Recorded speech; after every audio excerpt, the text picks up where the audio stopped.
গুলা করার পর রং করার পর অনেক জায়গায় একটু বেশ কম থাকে। এরপরও কাজের মধ্যে তো একটু 19-20 থাকবেই, সেগুলো তো আছেই। তারপরেও অনেক মিস্ত্রি আছে যেগুলা ভালো মিস্ত্রি না হলে দেখা যায় যে অনেক ক্ষেত্রে অনেক সমস্যা হতে পারে।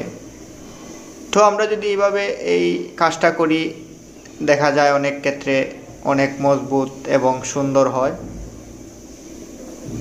আর অবশ্যই প্লাস্টারগুলো যদি 1/2 ইঞ্চি করে দেওয়া হয়, 1/2 ইঞ্চি যেটাকে বলি আমরা, 1/2 ইঞ্চি প্লাস্টার করতে হবে। অনেকেই অনেক মোটা আস্তরও হয়, অনেক জায়গায় আবার